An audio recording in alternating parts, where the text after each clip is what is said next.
Eto na mga boss, ang karugtong ng nakaraang chapter, pa-like, share at subscribe na lang para si Pajen pa tayong gumawa ng mga videos, umpisan na natin.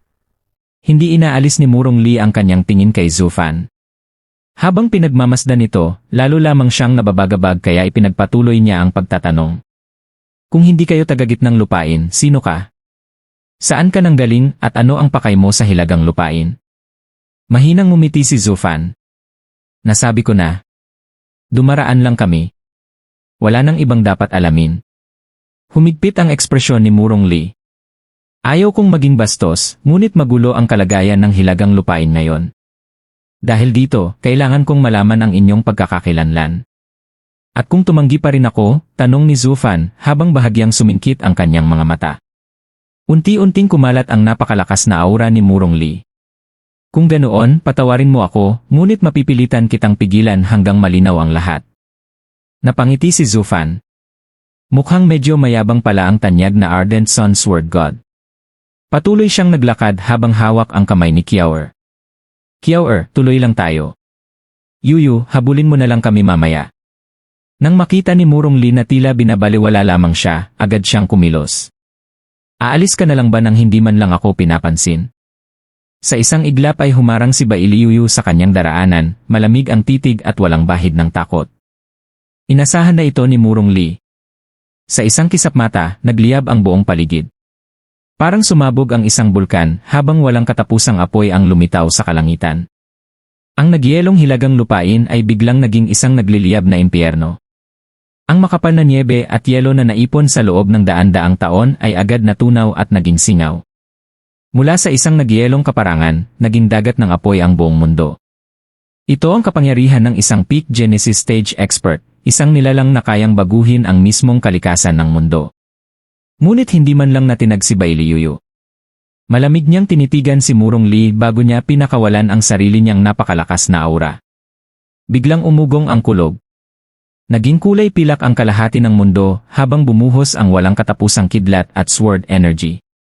Sa isang iglap, nahati ang mundo sa dalawa, isang bahagi ay naglalagablab na apoy, at ang isa na may nagliliwanag sa nagyayelong kidlat. Napasinghap sina Murong Xue at Xuer. Alam nilang malakas si Bailiyuyu, ngunit hindi nila inaasahang kaya nitong makipagsabayan mismo sa kanilang kuya. Sa laban ng dalawang halimaw na nasa antas ng Sword King, walang ligtas na lugar. Ang mismong mundo ang nagbabago sa bawat pagbangga ng kanilang kapangyarihan. Tumawa si Murong Lee. Talagang kahanga-hanga ka, miss. Hindi ka basta-basta. Kaya mo ngang pigilan ako, kaya hindi nakapagtatakang kampante ang taong iyon. Tumingin siya sa kalangitan na nahati sa apoy at kidlat, saka sinulyapan si Zufan na patuloy lamang sa paglalakad. Ngunit may isang bagay kang nakaligtaan. Bagamat kapantay kita sa lakas, kapag naging seryoso ako, hindi ka tatagal ng 10 galaw. Napangisi si Bailiyuyu. Mahilig ka rin palang magmalaki. Akala ko'y matalino ang pinuno ng Murong Clan. Hindi ko inakalang isa ka ring mayabang. Sa unang banggaan pa lang natin, malinaw nang walang nakalamang sa atin. Kung may mananalo man, mangyayari lang iyon matapos ang napakahabang labanan. At ngayon sinasabi mong 10 galaw lang ay matatalo mo na ako. Tumawa siya ng mapanlait. Ganoon ba kahina ang tingin mo sa aking mga teknik? Umiling si Murong Lee. Hindi. Napakalakas mo. Ang kan mo ay tiyak na may napakalalim na kasaysayan at pambihirang mga teknik.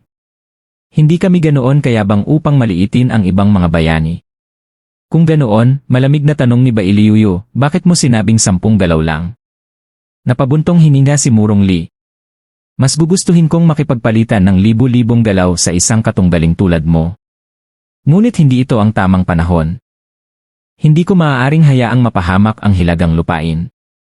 Sana'y mapatawad mo ako. Bahagya siyang yumukod bilang paggalang. Pagkatapos ay naging seryoso ang kanyang mukha. Isang naglalagablab na gintong apoy ang lumitaw sa kanyang kamay.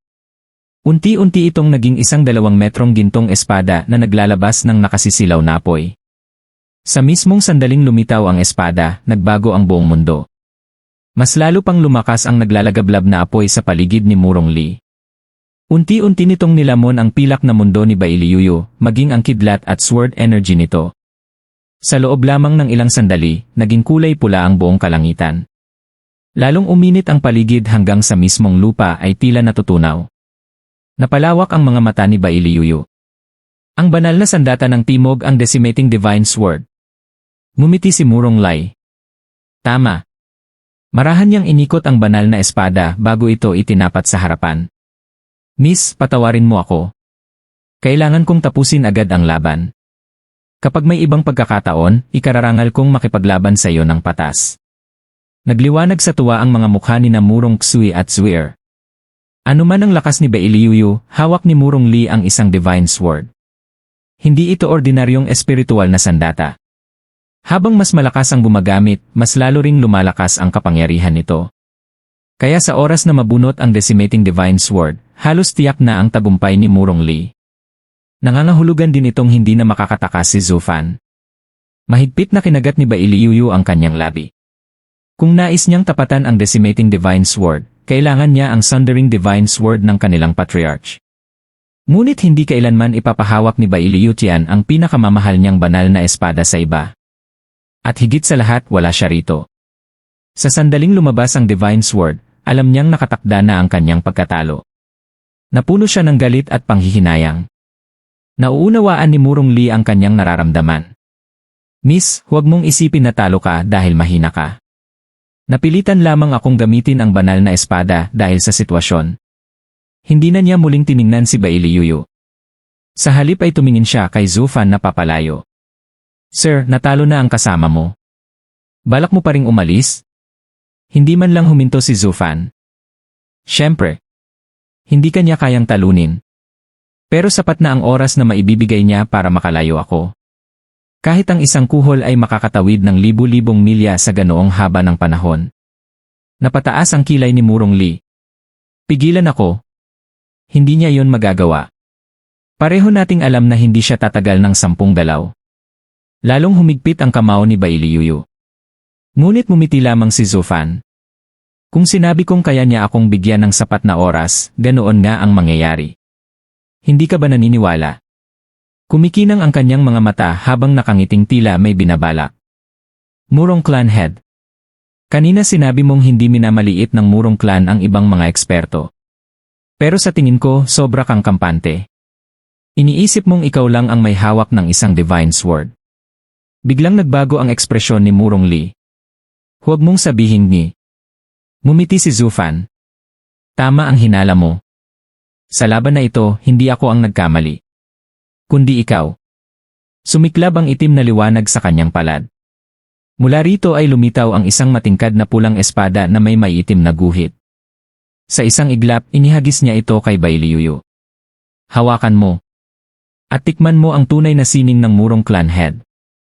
Sa isang kisap mata, isang itim na kidlat ang humati sa kalangitan habang mahigpit na hinawakan ni Bailiyuyu ang maitim na espada. Unti-unting nilamon ng maitim na enerhiya ang naglalagablab na mundo sa paligid.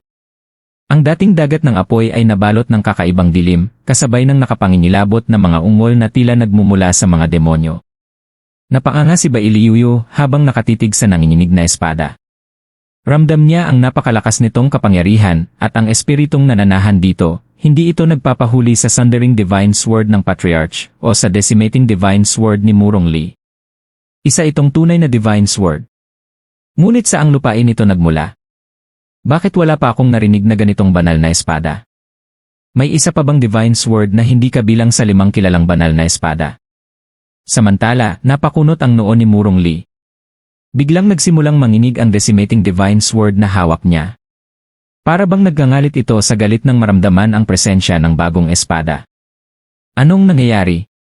Mahigpit niyang tiningnan ang banal na espada sa kanyang kamay. Bakit parang galit na galit ito? Hindi naman ito nagkakaganito kahit nakakaharap ang iba pang divine swords. Bakit ngayon lamang? Ngunit alam ni Zufan ang tunay na dahilan. Ang demonic sword na hawak ngayon ni Bailiyuyu ay dating vaulting divine sword, ngunit nagbago ang anyo nito matapos mapalitan ang espada nitong espiritu. Sabay-sabay na nilikha noon ang 5 banal na espada. Ngayon, muling nagkita ang dalawa, ngunit isa na sa kanila ang halos hindi na makilala.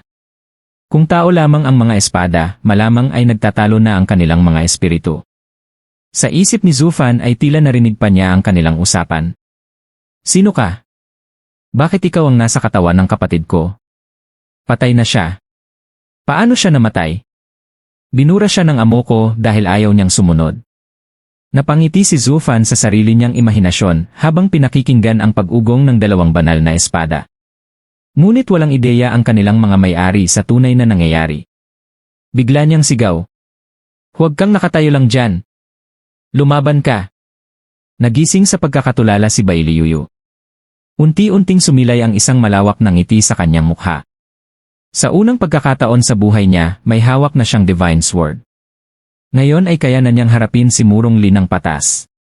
Kapag pareho kaming may divine sword, wala nang makapagsasabi kung sino ang mananalo. Ibinuhos niya ang kanyang kapangyarihan sa espada. Lalong lumakas ang ugong nito hanggang sa isang sinag ng enerhiya ang sumabog pa itaas. Sa isang iglap, napalitan ng malalakas na kulog at kidlat ang pulang kalangitan. Unti-unting napunit ng pilak na kidlat at sword energy ang naglalagablab na ulap. Muling nagbago ang buong mundo. Bagaman maliit lamang ang bahaging nasakop, halos 1/4 ng apoy sa kalangitan ang tuluyang nabura. Nawala ang dating ganap na kalamangan ni Murong Lee. Pareho na silang may hawak na divine sword. Hindi na matatapos ang laban sa loob lamang ng 10 dalaw. Napangiti si Zufan. Kayo na ang mag-enjoy sa laban.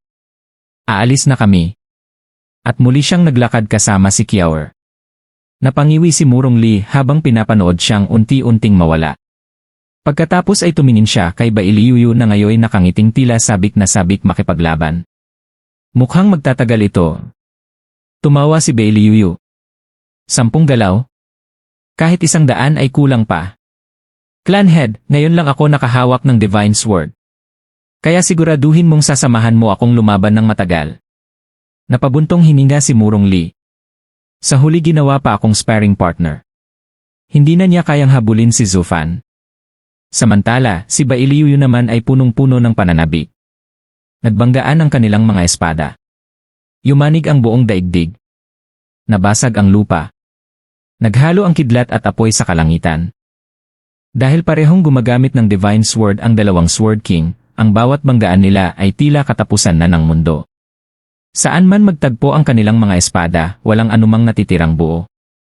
Maging ang kanilang mga aura lamang ay sapat ng wasakin ang napakalawak na paligid. Walang sinumang nakasaksi ng ganoong klase ng labanan.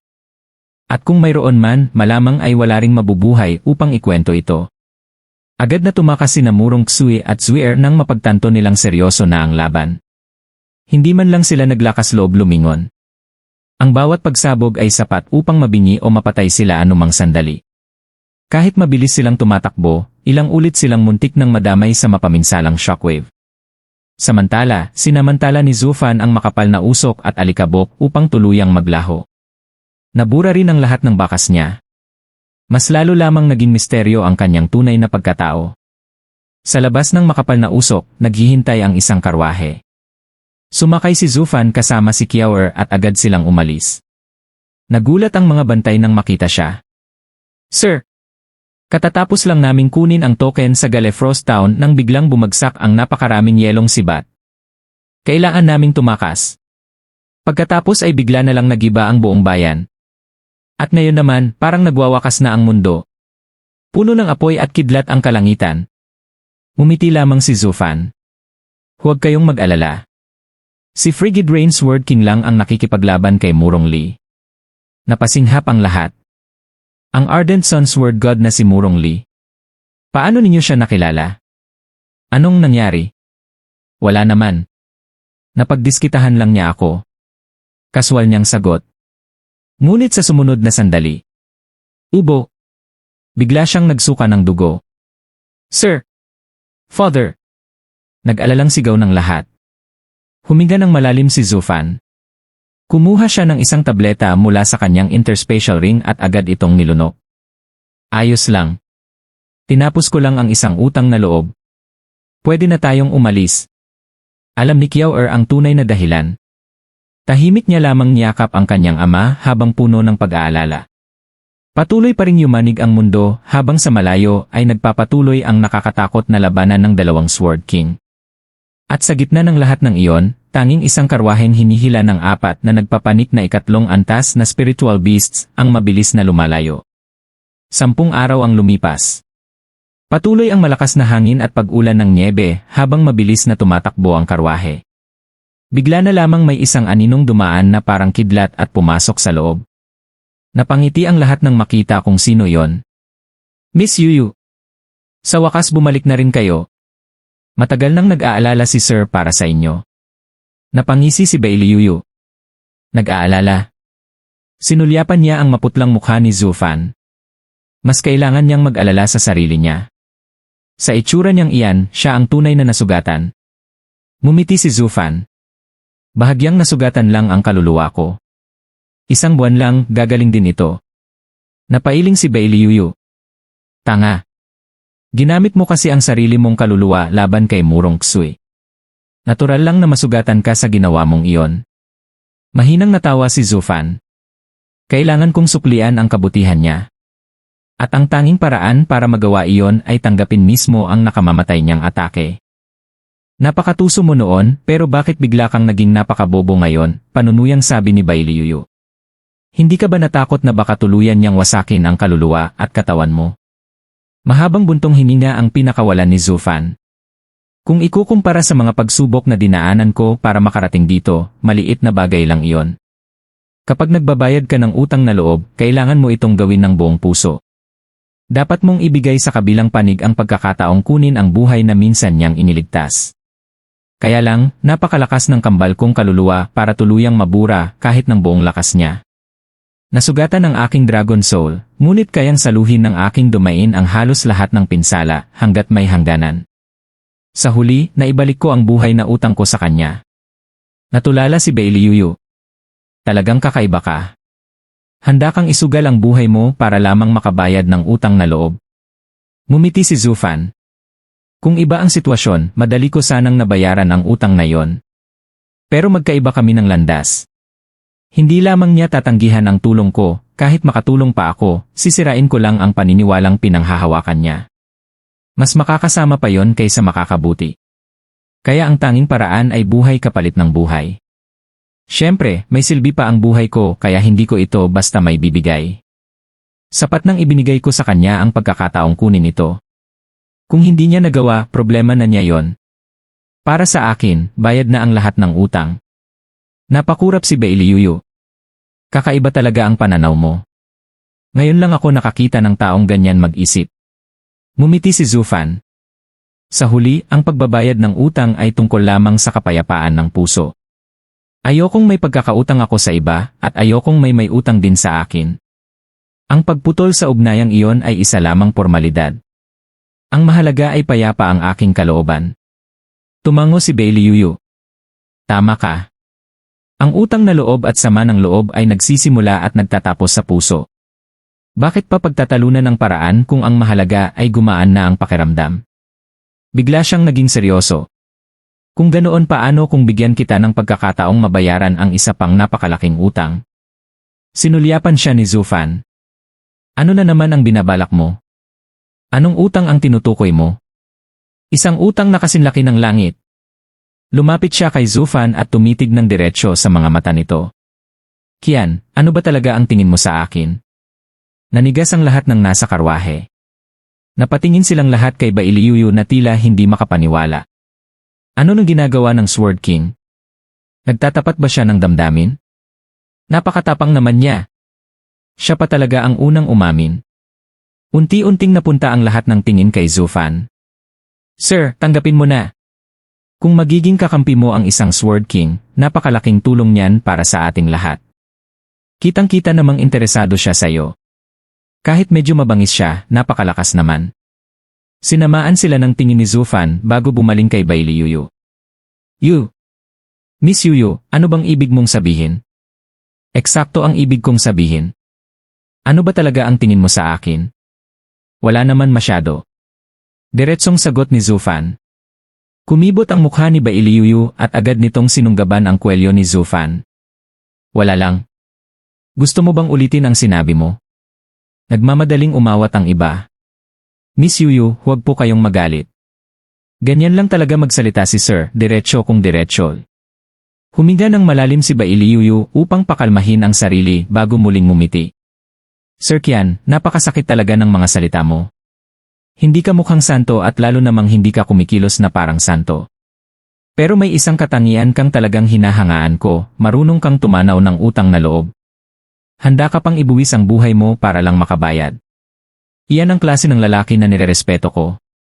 Napabuntong hininga si Zufan. Sabihin mo na ang pakay mo. Huwag mo nang paligoy-liguyin. Napakuyom si Bailiyuyu sa galit, ngunit pinigil niya ito at ipinagpatuloy. Sa Galefrost Town, ako ang humarap kay Murong Lee para mailigtas ka. Hindi ba't iniligtas ko ang buhay mo?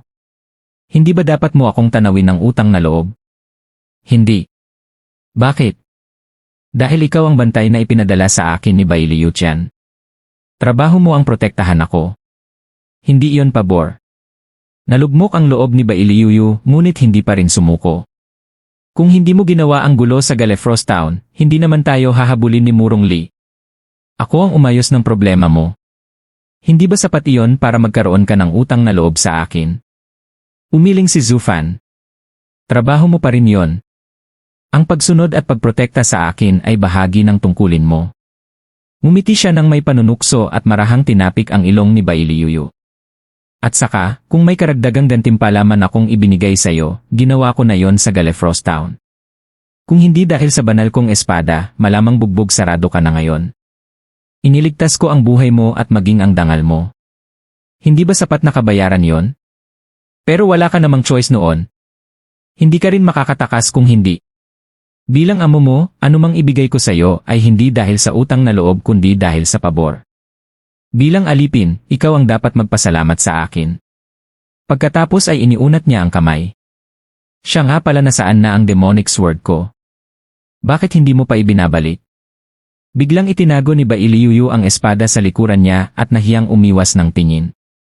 Napagtanto ng lahat ang tunay niyang pakay. Akala pa naman namin magtatapat siya ng pag-ibig. Espada lang pala ang gusto niya. Napailing silang lahat sa pagkadismaya. Ngumisi si Zufan.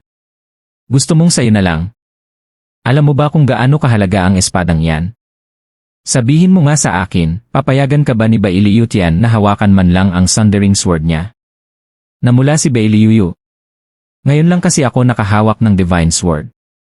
Ngayon ko lang naranasan ang kapangyarihang taglay nito. Isa pa narinig ko 5 divine sword lang ang umiiral. Bakit may pang-anim ka? Napangisi si Zufan. Sino bang nagsabing 5 lang? 5 divine sword lang ang nasa mortal na mundo. Mortal na mundo? Nanlaki ang mga mata ni Bailiyuyu.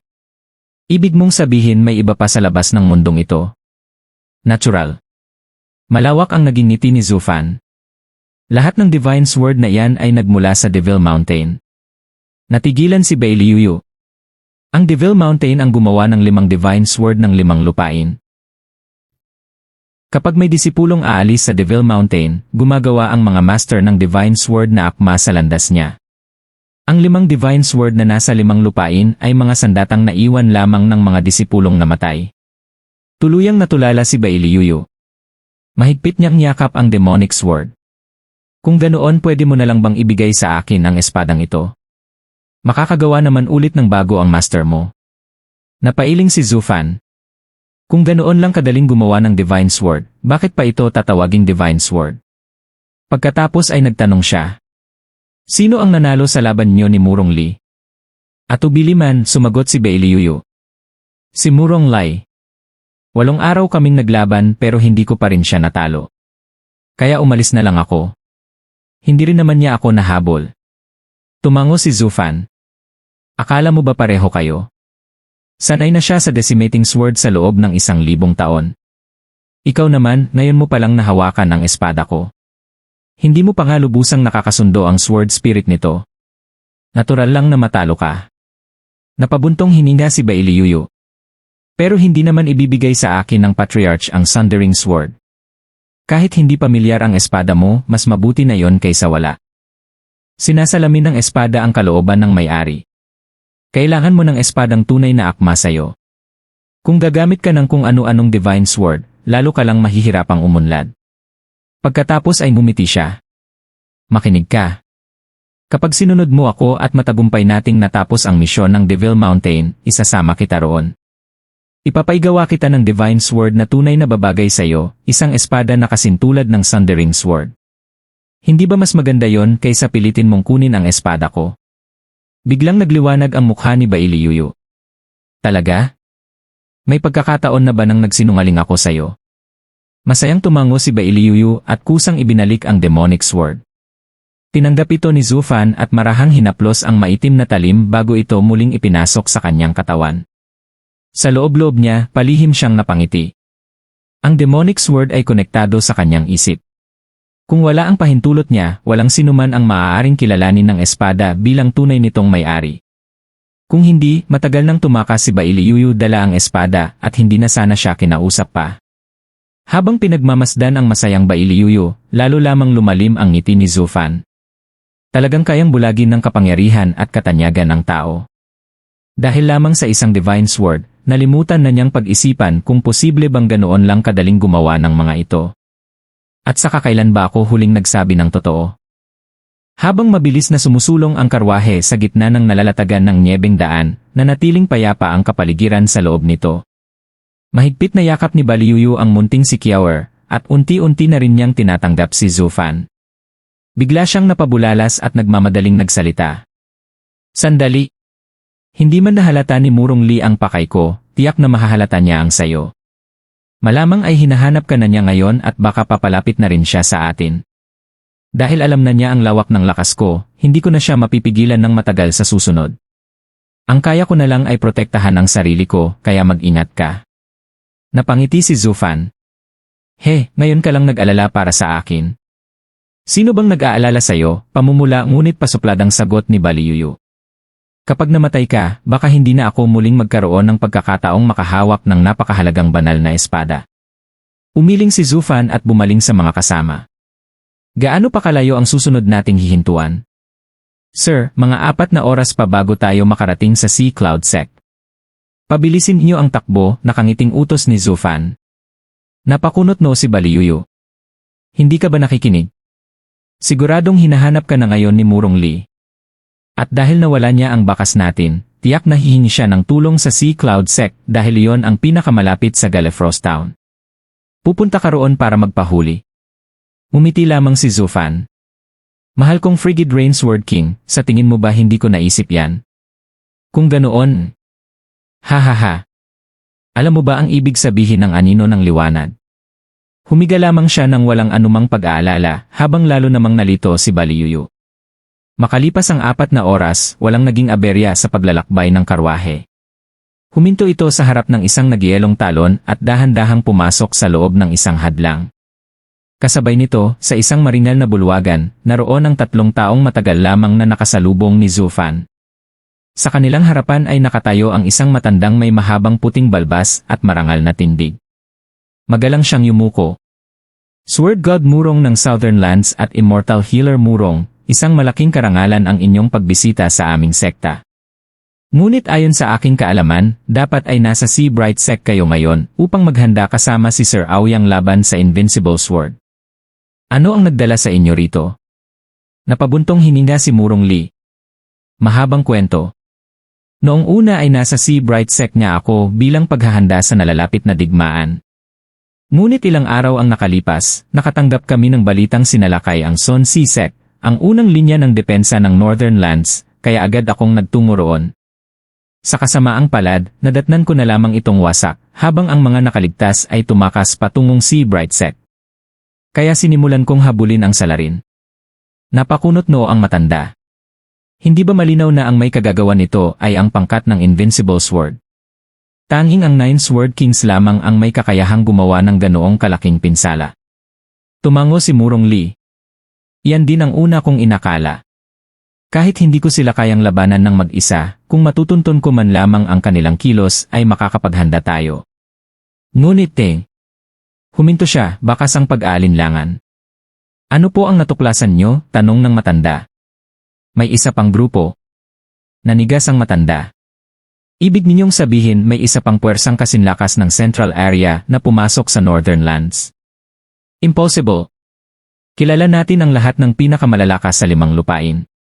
Nagkakaisa ang 4 na lupain laban sa Central Area. Saan nanggaling ang ikatlong puwersang ito? Napapikit si Murong Lee.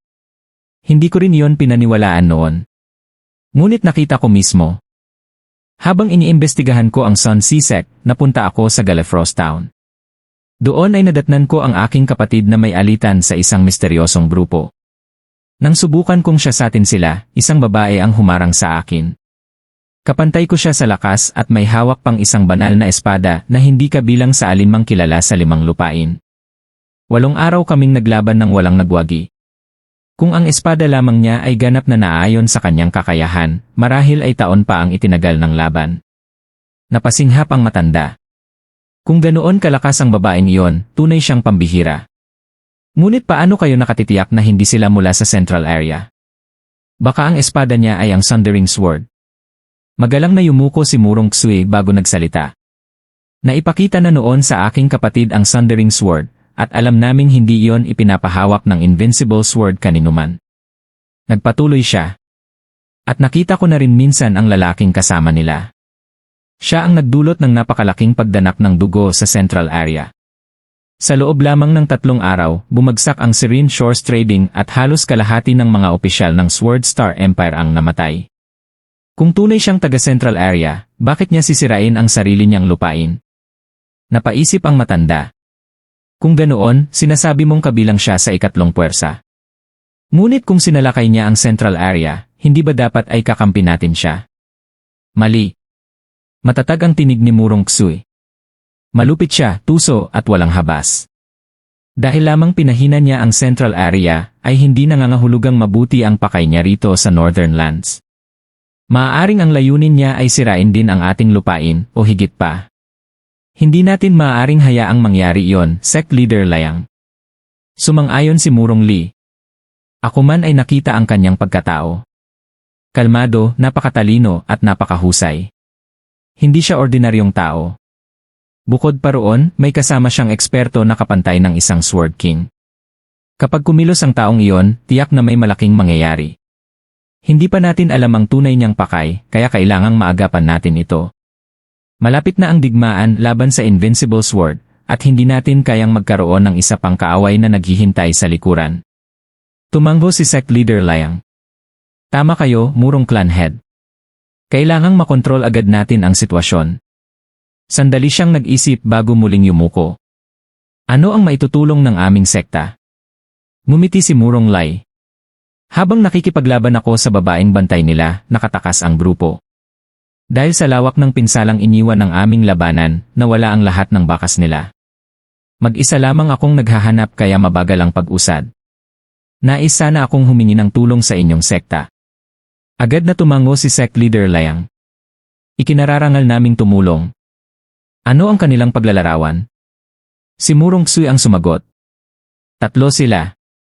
Ang babae ay napakadelikado, kaya kapag nakita ninyo siya ay agad ninyong malalaman na sila yon. Kasama rin ng lalaki ang isang 7 taong gulang na napakagandang batang babae, kaya madali silang makikilala. Tumawa si Sect Leader Liang. Kung ganoon, huwag kayong mag-alala. Ipapakalat ko ang aking mga alagad sa libu-libong milya at tiyak na matatagpuan nila ang ganoong kapansin-pansing grupo. At huwag kayong mag-alala, Miss Murong. Hindi kami magiging padalos-dalos sa paglapit sa isang taong kayang makipaglaban kay Murong Clan Head ng 8 araw. Mananatili kaming maingat. Masayang umiti si Murong Xue, habang tumango naman si Murong Lee bilang pasasalamat. Hindi nagtagal ay inilabas ang utos. Sunod-sunod na lumipad ang mga eksperto ng Sea Cloud Sect upang hanapin ang misteryosong grupo. Sa kanilang pagmamadali, wala ni isa ang nakapansin sa 4 na karwaheng bagong dating sa tarangkahan ng sekta. Sa harap ng mga ito, karga ni Zufan si Kiao habang nakikipag-usap sa isang matabang lalaking nasa katanghaliang gulang. Sinulyapan ni Zufan ang napakaraming alagad na nagliliparan at nagtanong. Executive Key, ano ang nangyayari sa inyong sekta? Mukhang naghahanda kayo para sa digmaan. Napakamot sa ulo ang matabang lalaki. Hindi ko rin alam. Wala naman akong natanggap na utos. Matapos ilagay ang sariling tatak sa jade slip at ibalik ito kay Zufan, pinigilan niya ang isang disipulong lumilipad. Hoy, ano ang nangyayari? Bakit biglang may malawakang pagpapakilos? Agad na huminto ang disipulo at magalang na yumuko. Executive Key, iniutos ng sect leader na maghanap ng mga espiya. May kasama pa raw silang isang bata. Ngumiti si Zufan at itinuro si Kiaor. Batang tulad nito. Anak ko siya. Hindi ba napakaganda niya? Napatingin ng may pag-aalinlangan ang disipulo sa matabang lalaki, ngunit kumaway lamang ito at mumiti. Ito si Steward Kian, namamahala sa karabanang pangsuplay ng kanilang angkan. Hindi naman siguro siya ang hinahanap niyo, hindi ba? Tumawa siya ng malakas, agad na napawi ang pagdududa ng disipulo. Habang mabilis na umaandar ang karwahe sa makapal na nyebe, nanatiling payapa ang loob nito. Yakap ni Bailiyuyu ang munting si Kiaor, habang tila unti-unti na rin siyang nasasanay sa presensya ni Zufan. Bigla siyang napabulalas. Sandali. Hindi man nahalata ni Murong Li ang layunin ko, siguradong napansin niya ang sayo. Malamang hinahanap na niya tayo ngayon. Dahil alam na niya ang lakas ko, hindi ko na siya mapipigilan ng matagal. Ang kaya ko na lang ay protektahan ang sarili ko, kaya mag-ingat ka. Ngumiti si Zufan. Ngayon ka lang nag-aalala para sa akin. Nag-aalala? Siyempre hindi. Kapag namatay ka, sino pa ang magpapahawak sa akin ng napakahalagang banal na espada, namumulang reklamo ni Bailiyuyu. Umiling si Zufan bago lumingon sa mga kasama. Gaano pa kalayo ang susunod nating hintuan? Ginoo, mga 4 na oras pa bago tayo makarating sa Sea Cloud Sect. Bilisan niyo ang takbo. Napakunot ang noo ni Bailiyuyu. Hindi ka ba nakikinig? Kapag nawala ang bakas natin, siguradong hihingi ng tulong si Murong Li sa Sea Cloud Sect dahil iyon ang pinakamalapit sa Gallifrost Town. Pupunta tayo roon para lang mahuli. Napangiti si Zufan. Frigid Rain Sword King, sa tingin mo ba hindi ko naisip yan? Kung ganoon, alam mo ba kung ano ang ibig sabihin ng anino ng liwanag? Pagkasabi niya nito ay humiga lamang siya sa karwahe na parang walang anumang alalahanin, dahilan upang tuluyang malito si Bailiyuyu. Makalipas ang 4 na oras, nakarating ang karwahe sa isang nagyelong talon. Bumagal ito at pumasok sa loob ng isang malaking barrier. Kasabay nito, sa loob ng isang marangyang bulwagan, naroon sina Murong Li, Murong Xue, at Zuier. Isang matandang lalaking may puting balbas at mala-immortal na tindig ang yumuko sa kanila. Ardent Sun Sword God Murong at Immortal Healer Murong, malaking karangalan ang inyong pagbisita sa aming sekta. Ngunit ayon sa aking nalalaman, dapat ay nasa Sea Bright Sect kayo kasama ni Sir Aoyang upang paghandaan ang laban sa Invincible Sword. Ano ang nagdala sa inyo rito? Napabuntong hininga si Murong Li. Mahaba ang kwento. Ilang araw na ang nakalipas, sinalakay ang Sun Sea Sect, ang unang depensa ng Hilagang Lupain, kaya nagtungo ako roon upang tumulong. Ngunit pagdating ko, wasak na ang buong sekta at ang mga nakaligtas ay nakatakas na patungong Sea Bright Sect. Kaya sinundan ko ang mga bakas ng salarin. Hindi napigilan ng matanda ang magsalita. Hindi ba malinaw na ang gumawa niyan ay ang pangkat ng Invincible Sword? Tanging ang 9 Sword Kings lamang ang may kakayahang gumawa ng ganoong kalaking pagkawasak. Yan din ang una kong inisip. Ngunit habang nagsisiyasat ako, may natuklasan akong mas nakakabahala. Naging seryoso ang ekspresyon ng matanda. Ano yon? Tila may isa pang makapangyarihang grupo na pumasok sa Hilagang Lupain bukod sa hukbo ng Invincible Sword. Napayuko sa pagkabigla ang matanda. Isa pang puwersa. Impossible. Kilala natin ang lahat ng pinakamalalakas sa 5 lupain. Dahil nagkaisa ang 4 na lupain laban sa Central Area, paano magkakaroon ng ikatlong kapangyarihang ganoon kalakas? Akala ko rin noon ay imposible. Ngunit nakita ko mismo. Ipinagpatuloy ko ang pagsisiyasat hanggang makarating ako sa Gallifrost Town. Doon ko nadatnan ang aking kapatid na nakikipagtunggali sa isang misteryosong grupo. Isa sa kanila ay isang babae na kasing lakas ko at may hawak na banal na espada na hindi ko kailanman nakita. 8 araw kaming naglaban at nagtapos lamang sa tabla. Kung mas angkop ang espada sa kanya, marahil taon pa ang aabutin ng laban. Napanganga ang matanda. Kung ganoon kalakas ang babaeng iyon, hindi kaya taga Central Area siya. Baka ang espada niya ay ang Sundering Sword. Magalang na yumuko si Murong Xue. Nakita na mismo ng aking kapatid ang Sundering Sword nang makaharap niya ang Invincible Sword. Bukod pa roon, hindi kailanman ipinahihiram ng Invincible Sword ang espadang iyon. Nagpatuloy siya. Isa pa, minsan ko nang nakita ang lalaking kasama nila. Siya ang nagpalubog sa central area sa isang dagat ng dugo. Sa loob lamang ng 3 araw, bumagsak ang Serene Shores Trading at halos kalahati ng mga opisyal ng Sword Star Empire ang napatay. Nag-alinlangan pa rin ang matanda. Kung gayon, sinasabi mong kabilang siya sa ikatlong puwersa. Ngunit kung sinalakay niya ang central area, hindi ba't kakampi natin siya? Mariing umiling si Murong Xu. Hindi. Malupit siya, tuso at napakadelikado. Hindi ibig sabihin na sinaktan niya ang central area ay mabuti na rin ang layunin niya rito sa hilagang lupain. Baka ang balak niya ay gawin sa hilaga ang mas masahol pa sa nangyari sa central area. Hindi natin maaaring hayaang mangyari yon. Tumango si Murong Li. Sumasang-ayon ako. Matalino ang taong iyon, kalmado sa anumang sitwasyon at may napakalaking talento. May kasama pa siyang eksperto na kasing lakas ng isang Sword King. Ano man ang pakay niya, siguradong magdudulot iyon ng malaking kaguluhan.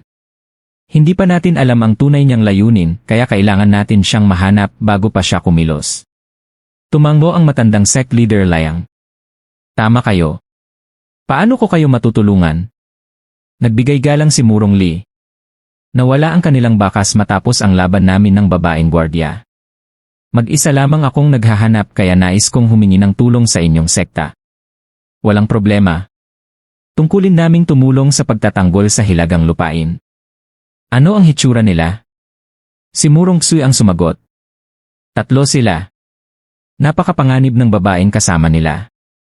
Kasama rin ng lalaki ang isang 7 taong gulang na batang babae kaya madali silang makikilala. Napangiti si sect leader Liang. Huwag kayong mag-alala. Ipapakalat ko agad ang lahat ng aking mga alagad upang hanapin sila. At huwag kayong mag-alala, hindi kami magiging padalos-dalos laban sa mga taong kayang makipaglaban kay Murong Clan Head ng 8 araw. Agad na kumalat ang utos. Lumipad ang napakaraming eksperto palabas ng sekta upang simulan ang malawakang paghahanap. Sa kanilang pagmamadali, hindi nila napansin ang 4 na karwaheng kararating lamang sa tarangkahan. Habang karga si Kiaoer, nakikipag-usap si Zufan sa isang matabang lalaking nasa katanghaliang gulang.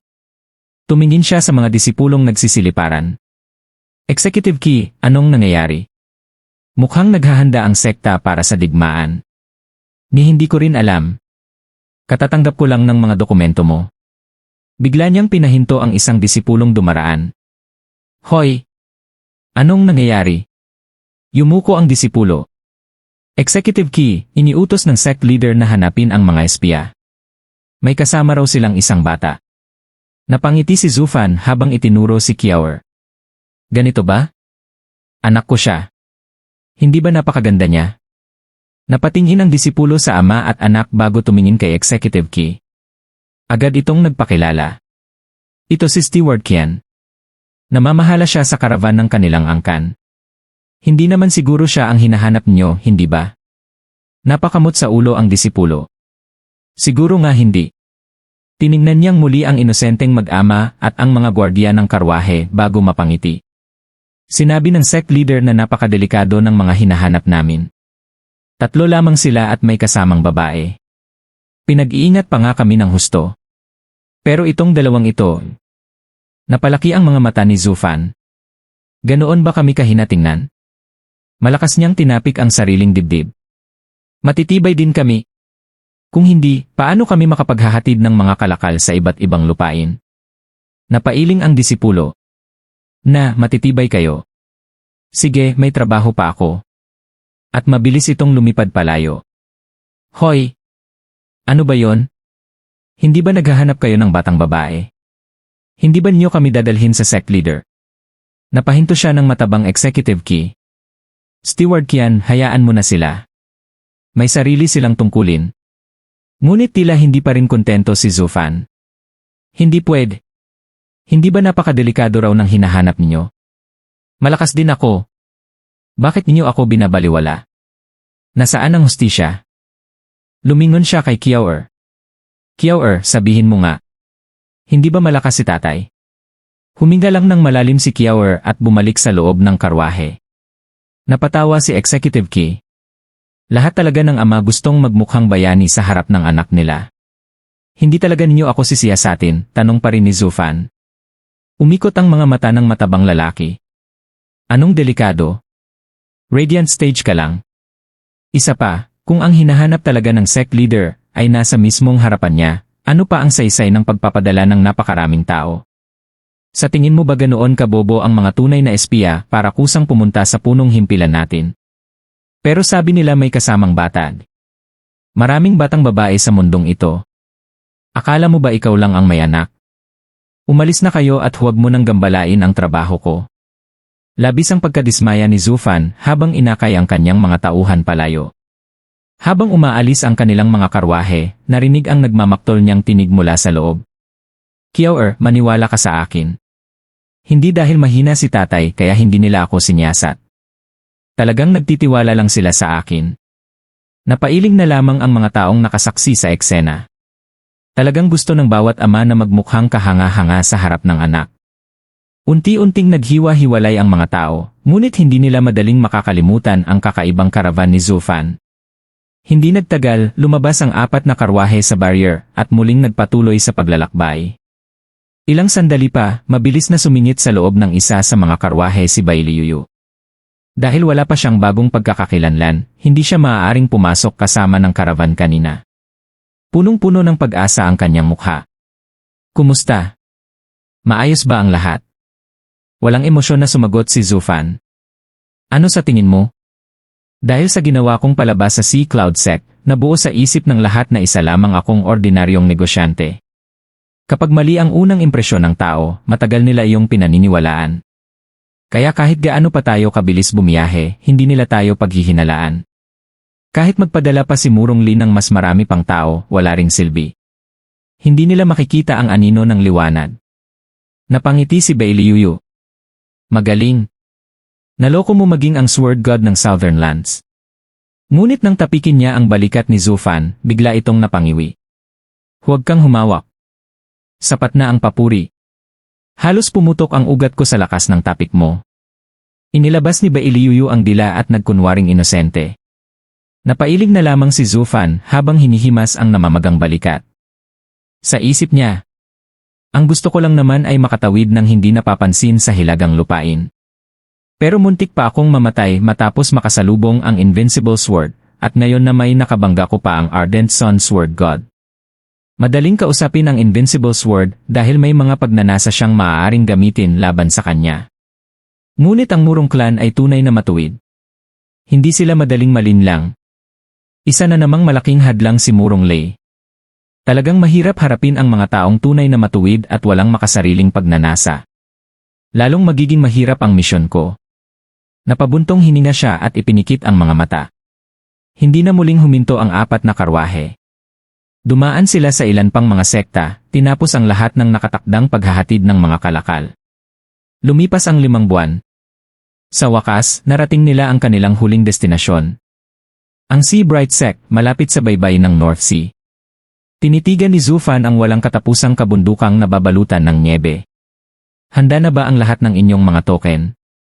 Handa na, sabay-sabay na sigaw ng mga tauhan. Napangiti si Bailiyuyu. Mapanganib ang Sea Bright Sect. Puniyon ng mga eksperto. Kaya mas mabuting manatili muna ako sa malayo. Umiling ang isa sa mga gwardiya. Hindi na kailangan, Miss Yuyu. Inilabas niya ang isang token na kapareho ng hawak ng lahat. 3 araw na ang nakalipas nang dumating ang token na ipinagawa namin para sa inyo. May opisyal na kayong pagkakakilanlan. Nagulat si Bailiyuyu. Kung ganoon, bakit ngayon lang inyo ibinigay? Iniutos ni Sir na itago muna ito. Sorpresa raw. Napatingin siya kay Zufan. Ngumiti ito. Hindi naman talaga sorpresa. Alam kong sanay kang kumilos mag-isa. Akala ko ayaw mong maging bahagi ng aming grupo. Pero mukhang mali pala ako. Nagkunwaring sumimangot si Bailiyuyu. Lene. Hindi ako sasama dahil gusto ko. Ayaw ko lang kayong madamay sa misyon ko. Ngumiti si Zufan. Kung ayaw mo talaga, pwede mong sirain ang token. Agad itong inagaw ni Bailiyuyu. Hindi ko naman sinabi yon. Bakit ko sisirain ang maayos na bagay? Lalong lumawak ang ngiti ni Zufan. Sa oras na tinanggap mo ang token na yan, opisyal ka ng miyembro ng pangkat. At kailangan mong sundin ang lahat ng utos ko. Napahigpit ang hawak ni Bailiyuyu sa token. Mahina siyang bumulong. Matagal ko na rin namang ginagawa iyon. Tumango si Zufan. Mabuti. Nandito na tayong lahat. Muli kong tatanungin. Handa na ba ang lahat ng inyong mga token? Handa na. Maging si Bailiuyu ay masiglang sumagot. Sa unang pagkakataon, papasok siya ng palihim sa isa sa 5 malalaking sekta ng Hilagang Lupain. Bagamat malaking pagbaba ng katayuan para sa isang Sword King ang magkunwaring kasama lamang sa isang karavan, hindi niya maipaliwanag kung bakit tila masaya siya rito. Sa mahabang panahon ng paglalakbay kasama si Zufan at ang kanyang grupo, unti-unti na rin siyang naging bahagi ng kanilang samahan. Sinulyapan sila ni Zufan bago malakas na nag-utos. Patungo sa dalampasigan ng North Sea. Sabay-sabay silang tumango. Unti-unting umakyat ang mga karwahe sa landas patungo sa tuktok ng bundok na nababalutan ng makapal na nyebe. Habang tumatawid ang 4 na karwaheng sinasakyan ng grupo ni Zufan sa isang mahiwagang harang, kumislap ang hangin at bigla silang napunta sa harap ng isang napakalawak na dagat. Sa ibabaw nito ay may mga hagdang tila nakalutang sa himpapawid patungo sa mga tahanan ng mga immortal. Wala na ang bundok na nakita nila sa labas. Ang kapalit nito ay 3 napakalalaking lumulutang na isla. Ito ang punong himpilan ng pinakamakapangyarihang sekta sa Hilagang Lupain, ang baybayin ng Hilagang Dagat, Sea Bright Sect. Sa kailaliman ng Hilagang Dagat naman naninirahan ang maalamat na halimaw na tinatawag na Sea Demon, ang tunay na pakay ni Zufan.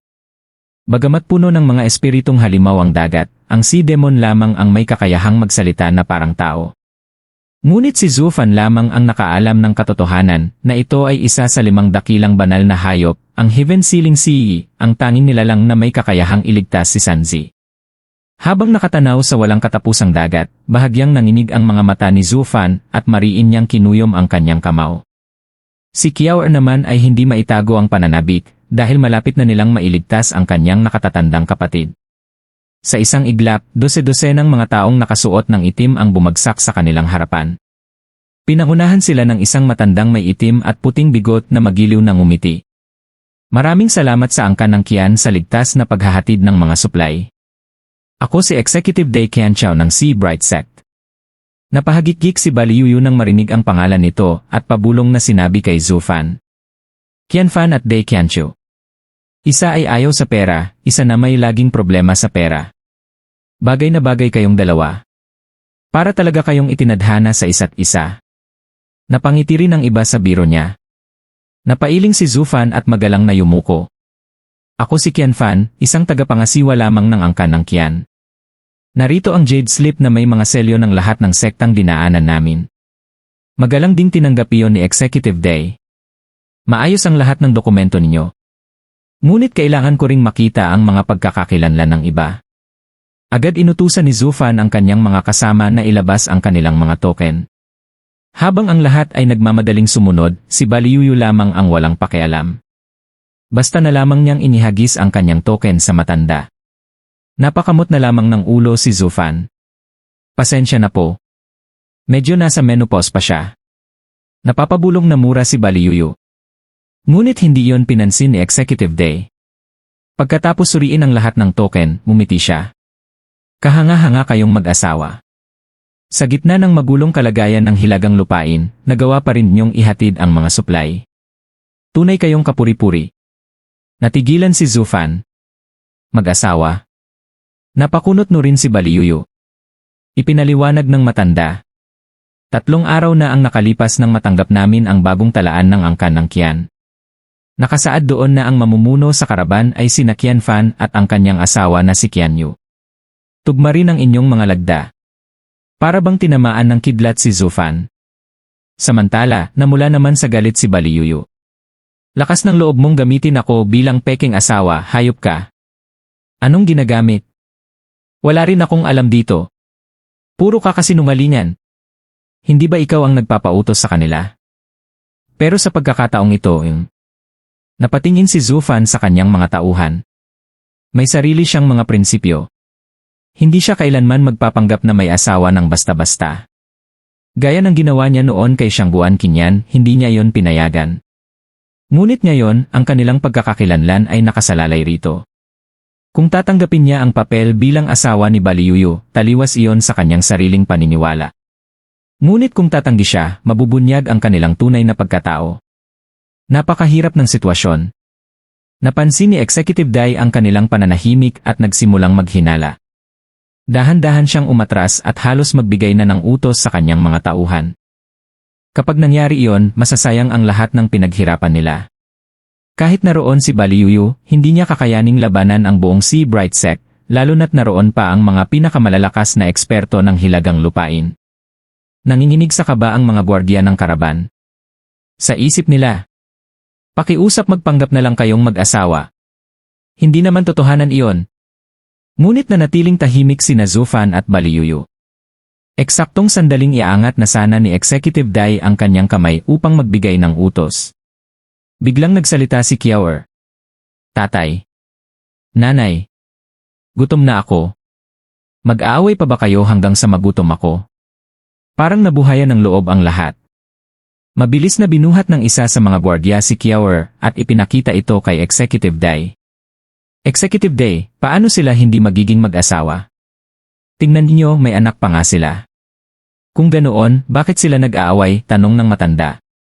Napabuntong hininga ang gwardiya. Nagsimula lang po sa maliit na tampuhan. Nagbanta pang ang iwan ni Steward Kian ang kanyang asawa. Hanggang ngayon hindi pa sila nagkakaayos. Tumango si Executive Dai na tila naunawaan ang lahat. Ganyan talaga ang buhay mag-asawa. Matagal bago lubusang magkaunawaan ang dalawang tao. Huwag kayong mag-away lalo na sa harap ng bata. Napatingin si Zufan kay Baliyuyu. Hindi ko siya asawa. Agad namang sumagot si Baliyuyu. At hindi rin kita asawa. Ngunit sa pandinig ni Executive Dai, isa lamang itong karaniwang pagtatalo ng mag-asawa. Napailing siya at mumiti. Sige na, tigilan na ninyo ang pag-aaway. Nakahanda na ang tutuluyan nyo upang makapagpahinga kayo ng ilang araw. Maaari rin ninyong libutin ang aming sekta. Isa ito sa pinakamagagandang tanawin sa buong hilagang lupain. Magalang na yumuko si Zufan. Maraming salamat, Executive Dai. Ngunit habang palihim niyang inoobserbahan ang paligid at inaalala ang tunay niyang misyon, biglang dumating ang isang disipulo at may ibinulong sa matanda. Biglang nagbago ang ekspresyon ni Executive Dai. Humarang siya sa daraanan ni Zufan. Steward Kian, ipinapatawag kayo ng sect leader. Nais niya kayong makausap ng personal. Sabay-sabay nanlumo sina Zufan at ang kanyang mga kasama. Bakit gugustuhin ng mataas na sect leader ng Sea Bright Sect na makipagkita sa isang simpleng tagapangasiwa ng karaban? Nabunyag na ba ang kanilang pagkukunwari? Tahimik na napatingin si Zufan kay Baliyuyu. Malamig ang kanyang mga mata at unti-unting namuo sa mga iyon ang nakamamatay na hangaring pumatay. Huwag kayong padalos-dalos. Ako muna ang titingin kung ano ang nangyayari. Bahagyang pumikit si Zufan at huminga ng malalim bago ipinaabot ang kanyang utos sa mga kasamahan. Lahat sila ay bahagyang natigilan ngunit tahimik na tumango bilang pagsang-ayon. Iginagala ni Baliyuyu ang kanyang paningin sa paligid, maingat na sinusuri ang bawat sulok bago siya nagsalita. Kung nabunyag na talaga ang ating pagkakakilanlan, matagal na sana tayong pinalibutan ng mas maraming eksperto at agad na dinakip. Hindi rin nila hihilinging makausap ka ng mag-isa. Kaya hindi pa natin masasabi ang tunay na sitwasyon. Tumango si Zufan. Ngunit hindi rin natin maaaring isantabi ang posibilidad na gusto lamang tayong siya sa atin ni Murong Lee. Kaya maging handa kang kumilos anumang oras. Iiwan ko muna sa iyo si Kiawer. Nag-aalalang nagtanong si Baliyuyu. Ikaw naman? Umiti lamang si Zufan. May sarili akong paraan para makatakas. Huwag kang mag-alala. Pagkasabi niyon ay agad siyang sumunod kay Dai Qianqiu.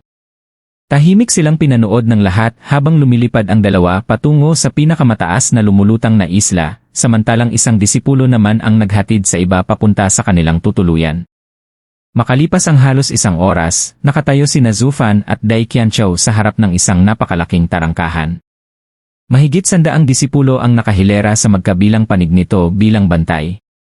Halos 30 metro ang taas ng tarangkahan, at nakaukit dito ang 9,900 at 99 tansong simbolo ng yin at yang na sumasagisag sa likas na kaayusan ng daigdig. Magalang na yumuko si Dai Qianqiu sa tarangkahan. Napansin yun ni Zufan at agad niyang naunawaan. Isa pala itong kaugalian ng Sea Bright Sect upang magbigay galang sa kanilang sekta. Bilang panauhin, nararapat din gawin ito. 3 ulit din siyang yumuko bago muling tumayo ng tuwid. Nasiyahan si Dai Qianqiao at saka nagsalita ng may paggalang. Sect leader, dumating na po si Steward Qian. Isang malalim na tinig ang sumagot mula sa loob. Pumasok. Rumble. Unti-unting bumukas ang napakalaking tarangkahan habang umaalingaw-ngaw ang malakas na ugong. Kasabay nito, sabay-sabay na yumuko ang 2 hanay ng mga disipulo. Maligayang pagdating. Ngumiti si Dai Qianqiao. Steward Qian, mauna na po kayo. Napabuntong hininga si Zufan. Ito ang pinakamakapangyarihang sekta sa Hilagang Lupain, ngunit imbes na magpakitang gilas ay marunong silang magbigay at tumanggap ng paggalang. Isa lamang siyang simpleng mangangalakal, ngunit ganito na siya igalang ng sect leader ng Sea Bright Sect. Patunay lamang iyon na ang Sea Bright Sect ay kasing matuwid at makatarungan ni Murong Li. At ang ibig sabihin noon, hindi sila basta kikilos hanggat wala silang matibay na ebidensya. Mabuti yon para sa akin. Kung ibang sekta sana ito na padalos-dalos, sapat na ang simpleng hinala upang patayin siya. Mukhang hindi pa ganoon kasama ang sitwasyon. May bahagyang ngiti sa labi, sumunod si Zufan kay Dai Qianqiao. Habang inaakyat niya ang 900 at 99 baitang, napapansin niyang lahat ng disipulo ay nakatingin sa kanya. Ngunit ni isa ay walang bakas ng pamamaliit sa kanilang mga mata. Ganito tumanggap ng panauhin ang Sea Bright Sect, walang pakialam kung ano ang katayuan ng isang tao.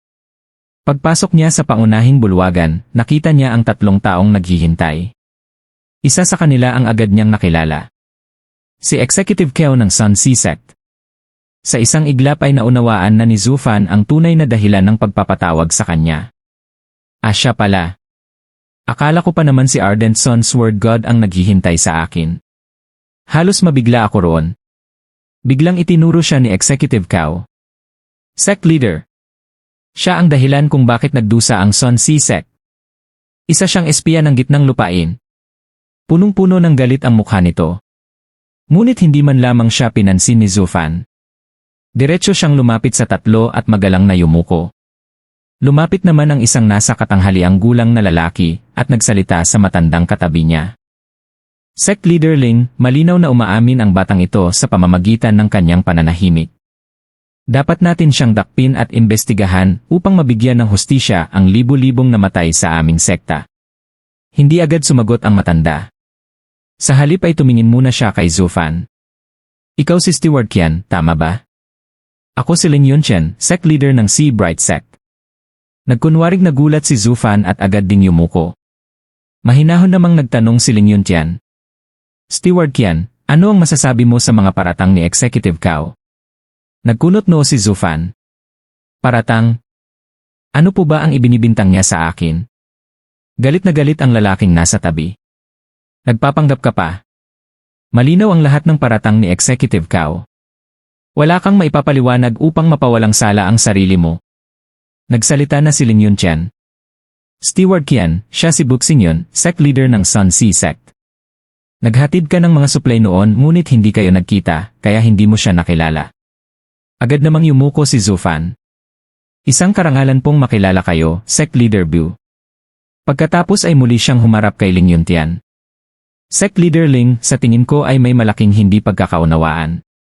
Nakilala ko si Executive Cao sa Sun Sea Sect, ngunit hindi ko alam kung bakit siya narito ngayon. Pagdating ko pa lamang dito ay puro na siya sigaw at paratang, kaya ako mismo ay nalilito. Ngunit dahil ito ang inyong tahanan at ako ay isa lamang panauhin, alam kong hindi nararapat na makipagtalo agad. Nagpakita si Zufan ng malamig na ngiti bago sinulyapan si Executive Cao. Isa lamang akong mangangalakal, ngunit tinuruan ako ng aking mga magulang ng wastong paggalang. Hindi ako makikipag-away sa bahay ng ibang tao nang walang pahintulot ng may-ari.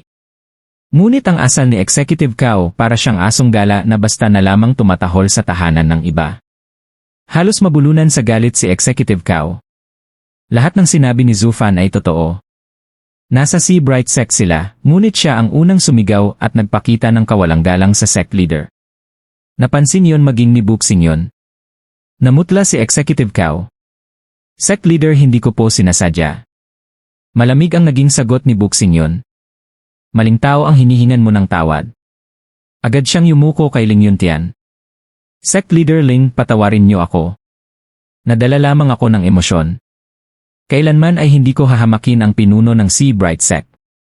Ngumiti lamang si Ling Yuntian. Ayos lang. Alam kong madali kang matangay ng emosyon. Tahimik na pinagmamasdan ni Zufan ang matanda. Napakabait ng taong ito. Hindi man lamang siya nainis kahit hayagan siyang nabastos. Hindi katakatakang ang Sea Bright Sect ang kinikilalang pinuno ng mga sekta sa Hilagang Lupain. Kung matatag ang pinuno, natural lamang na maging matatag ang buong sekta. Ngunit habang nakatingin siya sa mahinahon at mabait na mga mata ni Ling Yuntian, lalo lamang siyang nakaramdam ng panganib. Hindi man lang niya nagawang guluhin ang damdamin nito o ilihis ang usapan ayon sa gusto niya. Hindi sina Executive Cao o Buxing Yun ang tunay na banta. Si Sect Leader Ling Yuntian ang pinakamapanganib sa kanilang lahat. Nang hindi nawala ang tingin ni Buxing Yun kay Zufan, nanatili ang matinding galit sa kanyang mga mata habang mahigpit na nakakuyom ang kanyang mga kamao. Ang tanging narinig lamang niya ay ang salaysay ni Executive Cao. Dinala niya ito rito upang kilalanin ang salarin at makahanap ng dahilan upang maibsan ang kahihiyan ng kanilang sekta. Maayos na namumuhay noon ang 5 sekta ng Hilagang Lupain. Ngunit bakit kinailangan pa nilang galitin ang isang Sword King mula sa gitnang lupain, dahilan upang tuluyang mawasak ang kanilang sekta? Kasalanan ba yon ng maling pamumuno o kawalan mismo ng pamumuno? Sa tuwing naiisip niya ito, lalo lamang siyang napupuno ng inis. Hindi lamang iyon, malaki rin ang naging dagok sa reputasyon ng kanilang sekta. Sa ilalim ng kanyang pamumuno lamang naganap ang ganitong trahedya. Sa mga susunod na taon, marahil habang buhay pa, sila ang magiging katatawanan ng buong Hilagang Lupain. Kailangan niyang makahanap ng paraan upang mabawi ang kanilang dangal. Kung maipapakita niyang isinugal nila ang lahat alang-alang sa Hilagang Lupain, nakipaglaban sila sa mga espiya ng gitnang lupain, ngunit nauwi sa pagkakanulo at pagkawasak ng kanilang sekta, magbabago ang tingin ng mga tao. Sa halip na pagtawanan sila, hahangaan sila bilang mga bayani. Bukod pa rito, makatatanggap pa sila ng higit na suporta upang muling maitayo ang kanilang sekta. Iyon ang planong palabas ni Buxing Yun. Mahuli ang espiya, makuha ang gantimpala, at maibalik ang dangal ng Sun Sea Sect. Ngunit tila may biglang sumisingit sa kanyang plano. Sa halip na mapunta kay Zufan ng Sisi, napunta ang usapan sa asal ni Executive Cao. Dahil sa padalos-dalos nitong pagsigaw, lumabas na wala itong galang sa Sea Bright Sect at sa mismong Sect Leader Ling. Mas masahol pa, nadamay pa si Buxing Yun. Bilang sect leader, siya rin ay nagsalita ng walang pahintulot ni Ling Yuntian. Mabuti na lamang at pinili ni Ling Yuntian na huwag itong palakihin. Ngunit malinaw na nakita na ng pinuno ng Sea Bright Sect ang kanilang kawalan ng paggalang. Kung ang isang simpleng mangangalakal ay marunong rumespeto, ngunit ang isang sect leader at executive ay hindi, marahil hindi katakatakang nawasak ang inyong sekta. Ang kayabangan at padalos-dalos na pananalita ang kadalasang nagdadala ng kapahamakan. Sa halip na makinabang, lalo pang nawalan ng pabor si Buxing Yun sa harap ng pinakamakapangyarihang tao sa Hilagang Lupain. Dahil dito, lalo lamang nag-alab ang kanyang galit kay Zufan. Mula sa pagiging kasangkapan lamang, naging taong kinamumuhian na niya ito. Matigas ang tingin niya kay Zufan bago muling nagsalita kay Ling Yuntian. Sect Leader Ling, alam kong nagpadalos-dalos ang aking executive at paparusahan ko siya pagbalik namin sa sekta. Ngunit hindi pa rin nasasagot ni Steward Qian ang kanyang mga tanong. Maaari bang kayo na mismo ang magtanong sa kanya? Ngumiti si Ling Yuntian. Hahaha, iyan naman talaga ang dahilan kung bakit tayo narito. Magalang siyang yumukod kay Zufan. Steward Qian, napakagalang mong tao. Bilang panauhin ng aking sekta, dapat sana'y ako ang maging mabuting punong abala. Ngunit may ilang bagay na nangangailangan ng iyong paliwanag. Umaasa akong mauunawaan mo ang aming paghingi ng kaunting oras. Ngumiti si Zufan at yumukod. Kayo po ang labis na magalang, Sect Leader Ling. Karangalan ko pong makatulong sa inyo. Sumingit naman si Dai Qianqiu. Sect Leader, bago kami pumasok ay 3 beses na yumukod si Steward Qian sa harap ng pangunahing tarangkahan kasama ko. Isa siyang taong marunong gumalang at sumunod sa kaugalian. Sa paningin ng iba, maaaring isipin nilang kinakampihan lamang ni Dai Qianqiu si Zufan. Ngunit hindi iyon ang kanyang layunin. Ipinapaalala lamang niya kay Ling Yuntian na ang mga ngalakal na ito ay nagpakita ng tunay na paggalang sa Sea Bright Sect mula pa lamang sa pagpasok nito. Kung hindi dahil doon, maaaring napilit na siya ng iba na sumagot sa pamamagitan ng dahas. Dahil sa simpleng kilos na yon, hindi na mamalaya ni Zufan na nakamit na niya ang isang mahalagang bagay, ang proteksyon ng Sea Bright Sect. Napatunayan yon nang sabihin ni Ling Yuntian. Talagang maalalahanin si Steward Qian. Napangiwi si Buxingyon. Alam niyang wala ng silbi ang dahas sa sitwasyong ito. Tahimik niyang sininyasan si Executive Cao. Agad nitong naunawaan ang ibig sabihin. Qian, sigaw niya. Sagutin mo ako ng tapat. Nang wasakin ang Sun Sea Sect, ikaw ba ang nagdala roon sa bruha, ang Frigid Rain Sword King? Nagkunwaring nagulat si Zufan. Frigid Rain Sword King? Hindi ko pa nga siya nakikilala. Paano ko siya madadala roon? Nanlate si Executive Cao. Nagsisinungaling ka pa rin. Sagutin mo ito. Hindi ba't sinabi mong may isang espiya mula sa gitnang lupain na sumusunod sa inyo habang naghahatid kayo ng mga kalakal? At hindi ba't ikaw mismo ang humiling sa akin na hulihin ang espiya? Parang ganoon nga. Malakas na pumalakpak si Executive Cao. Ayan. Aminado ka. Pinuntahan namin ang espiya, ngunit ang lumabas ay ang Frigid Rain Sword King. Dahil doon, sinalakay niya ang aming sekta at pinaslang ang napakaraming tao. Kung hindi mo siya dinala sa amin, sino pa? Sect Leader Ling, malinaw na ang lahat. Dapin iyo ang espiyang ito at imbestigahan ng mabuti. Halos mapasigaw sa pananabik si Buxingyon. Mga gwardya. Dapin siya. Ikulong at buhayin ang lahat ng barrier upang hindi makatakas. Tahimik na umubo si Dai Qianqiao. Sect Leader Buna sa Sea Bright Sect po tayo. Biglang natauhan si Buxingyon. Tama patawad, Sect Leader Ling. Nadala lamang ako ng damdamin. Ngumiti lamang si Ling Yuntian, ngunit may bigat ang kanyang mga salita. Lahat tayo ay nagkakamali. Ngunit bilang mga Sect Leader, hindi tayo maaaring magpadalos-dalos lalo na kung buhay ng tao ang nakataya. Sana'y matutunan mong pigilan ang iyong bugso ng damdamin. Napayuko si Buxingyon. Naunawaan ko. Pagkatapos ay muling ngumiti si Ling Yuntian kay Zufan. Ngayong narinig na natin ang panig ni Executive Cao, panahon na upang marinig ang sayo. Kanina pa kita nakikitang nag-aalinlangan, kaya marahil ay may iba kang paliwanag. Napangiti si Zufan at magalang na yumukod. Maraming salamat, Sect Leader Ling. Pagkatapos ay tumingin siya kay Executive Cao. Executive Cao, maaari ko ba kayong tanungin? Nang ihatid namin ang mga kalakal sa inyong sekta, hindi ba ako mismo ang lumapit sa inyo upang ipaalam ang tungkol sa espiya? At hindi ba ako rin ang humiling na hulihin siya? Nag-alinlangan si Executive Cao. Sumagot ka ng malinaw, sigaw ni Buxingyon. Napakagatlabi si Executive Cao. Ngunit noong ikinukwento ko yon kanina, pinaikli ko lamang ang pangyayari, kaya may ilang detalye akong hindi nabanggit. Anong mga detalye? Tanong ni Buxingyon. Ngumiti si Zufan. Hayaan na po ninyong ako ang magpaliwanag.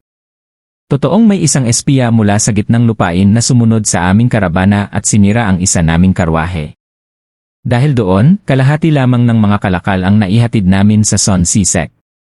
Ipinaliwanag namin ang nangyari at humingi ng dagdag na panahon upang maihatid ang natitirang mga kalakal. Lumingon si Buxingyon kay Executive Cao. Tama ba yon? Opo, tama. Kaya ibig sabihin, sabi ni Buxingyon, nagkulang sila sa pagbabantay sa mga kalakal. Napakamot ng ulo si Executive Cao. Opoy. Nagpatuloy si Zufan. Pagkatapos noon, pinayagan kaming umalis upang maihatid ang natitirang mga kalakal. Hindi nagtagal, narinig na lamang namin ang napakalakas na pagsabog, ang pagyanig ng lupa, at ang kalangitang puno ng kidlat. Sa sobrang takot namin, agad kaming tumakas. Hindi ganoon ang nangyari, mabilis na kontra ni Executive Cao. Totoo. Kung gayon, paano ba talaga? Hindi kita maaaring paalisin habang kalahati pa lang ang naihahatid mong kalakal. Ikaw mismo ang nagsabing may espiyang sumusunod sa inyo at malaking gantimpala ang matatanggap namin kapag nahuli siya. Sinabi mo ring walang halaga ang mga kalakal kumpara roon.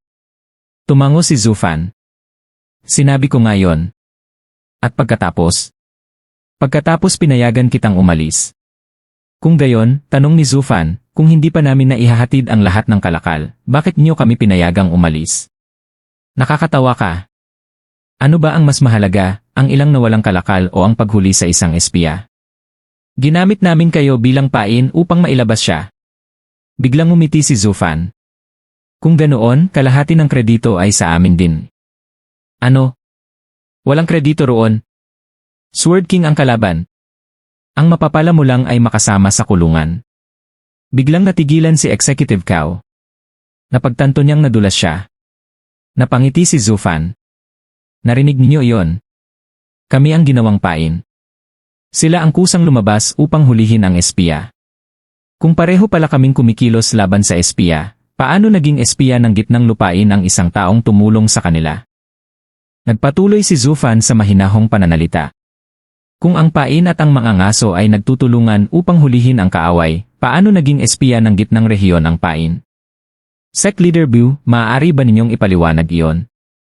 Napangiti si Ling Yuntian at pabirong nagsalita. Kung pagbabatayan ang nangyari, parang mas ang Qian Caravan pa nga ang naging espiya ng Sun Sisek, hahaha. Nangitim ang mukha ni Buxingyon habang masamang tinitigan si Executive Cao. Noong pinarusahan kita dahil sa matinding kapabayaan mo, sinabi mong nalinlang ka at ang Qian Caravan ay mga espiya ng gitnang rehiyon. Pero ngayon, ang naririnig ko ay nakipagtulungan pa pala kayo sa kanila upang hulihin ang isang Sword King at iyon mismo ang nagdala ng kapahamakan sa ating sekta. Mabilis namang sumingit si Zufan. Sec Leader Bu, ang pagtatangkang hulihin ang Sword King ay desisyon ni Executive Cao lamang. Wala kaming kinalaman doon.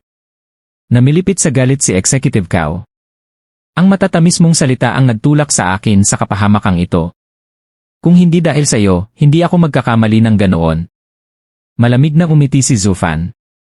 Executive Cao, ang sabi nga nila, ang walang ingat na pananalita ay maaaring ikamatay ng tao. Ako raw ang nanukso sa iyo. Kasalanan mo. Sinabi mong ang sumusunod sa inyo ay isang espiya, kaya nagpadala ako ng mga tao para hulihin siya. Hindi ba yon ang tungkulin nyo? Ang Sun Sisek ay isa sa 5 pangunahing sekta ng Hilagang Lupain. Dahil ba nasira ang isa naming karwahe at may sumusunod sa amin, dapat ay itinago ko na lang ang impormasyong iyon. Ginawa ko lamang ang nararapat sa pamamagitan ng pag-uulat sa inyo. Pagkatapos ay lumingon siya kay Ling Yuntian. Sec Leader Ling, may mali ba sa ginawa ko? Kung ang pag-uulat sa galaw ng kaaway ay maituturing ng panlilinlang, wala nang sinuman ang maglalakas loob na magbigay ng impormasyon sa mga sekta. At sa huli, ang buong Hilagang Lupain ang magdurusa. Tumango si Ling Yuntian. Tama. Makabayan at responsable ang ginawa mo. Lalo na't nasira pa ang mga kalakal ng sarili mong angkan. Sino ba naman ang hindi mag-uulat ng ganoong pangyayari? Mas lalong mahalaga ito sa panahong nasa bingit ng digmaan ang Hilagang Lupain. Agad na yumuko si Zufan. Tunay ngang matalino si Sec Leader Ling. Pagkatapos ay muling hinarap niya si Executive Cao. Sa totoo lang, may mga bali-balita noon na duwag ang Sun Sisek. Kaya noong una ay hindi ko na binanggit ang tungkol sa taong sumusunod sa amin. Ngunit dahil ipinilit mong usisain ang pagkawala ng kalahati ng aming mga kalakal, wala akong nagawa kundi sabihin ang totoo. Kung hindi, baka hindi mo pa kami pinaalis. Lalong nangitim ang mukha ni Executive Cao, habang si Buxingyon ay halos sumabog na sa galit. Ang bawat salitang binibitawan ni Zufan ay tila tahasang pagbatikos sa Sun Sisek. At higit sa lahat, nangyayari ito sa harap mismo ni Ling Yuntian, kaya wala silang magawa kundi pigilan ang kanilang galit. Nanghina ang loob ni Executive Cao nang makita ang malamig na tingin ng kanyang sect leader. Alam niyang kung hindi niya maipapasa ang sisi kay Zufan, siya mismo ang pagbubuntungan ng lahat ng galit. Qianfan, hindi mahalaga ang mga opinyon mo. Sabihin na nating tama ka tungkol sa ulat. Pero paano ang sumunod? Ikaw mismo ang nagsabing hulihin natin nang magkasama ang espiya at paghahasyan ang gantimpala. Dahil sa pang-akit mong iyon kaya ako kumilos. Ikaw ang dahilan kung bakit napunta rito ang Frigid Rain Sword King. Tumawa si Zufan. Sinabi ko ngayon. Pero ano ang isinagot mo noon? Nagpatuloy siya. Nawalan kami ng kalahati ng aming mga kalakal, kaya gusto kong mabawi man lang ang aming pagkalugi. Plano kong gawin yon ng mag-isa. Ngunit ikaw ang nagpumilit. At sa huli, ikaw ang kusang kumilos. Sasabihin mo bang pinilit pa rin kita? Kung ordinaryong espiya lamang iyon at nagtagumpay ka, siguradong ikaw ang tatanggap ng papuri. Pupuntahan mo pa ba ako noon para magreklamo? Huminto siya sandali bago muling nagsalita. Ngayong minalas ka, gusto mo akong isama sa pagbagsak. Ganyan ba ang tingin mo sa mundo? Kapag tagumpay, ikaw lang ang may pakinabang, pero kapag kapahamakan, kailangan mong may kasamang malulugmok. Nawalan na nga ako ng isang karwahe, ninakaw mo pa ang pagkakataon kong mabawi iyon. Napatamim si Executive Cao. Ang bawat sinabi ni Zufan ay puro katotohanan. Wala siyang maipangontra. Ngunit hindi siya sumuko. Sinabi mo ring napalayas na ng 100 gwardiya mo ang espiya. Paano mangyayari yon? Ang Frigid Rain Sword King ay napakalakas. Dahil sa sinabi mo kaya ako nalagay sa sitwasyong ito. Huminga lang si Zufan. Totoo naman. Napaligiran namin siya pero nakatakas siya dahil mas mabilis siya. May mali ba roon? Imposibleng mapaligiran siya ng ilang gwardiya mo. Kaya nga hindi ko alam. Baka gusto lang niyang paglaruan kami. Hindi ko kontrolado ang kakaibang libangan ng mga eksperto. Pagkatapos ay may mapanuyang ngiti siyang idinagdag. Hindi tulad sa inyo. Kayo mismo ang humarang sa kanya, kaya wala siyang pagpipiliang umatras. Napailing si Buxing Yun sa matinding galit habang si Executive Cao ay halos mawalan ng pag-asa. Sa sandaling iyon ay nagsalita si Dai Qianqiu. Sect Leader Bu, malinaw na ang lahat. Mula nang lihim na pumasok sa hilagang lupain ang pangkat ng Invincible Sword 6 na buwan na ang nakalipas, malamang ay may utos ang Frigid Rain Sword King na manatiling hindi napapansin. Kaya hindi niya sinalakay ang karavan at sinundan lamang ito.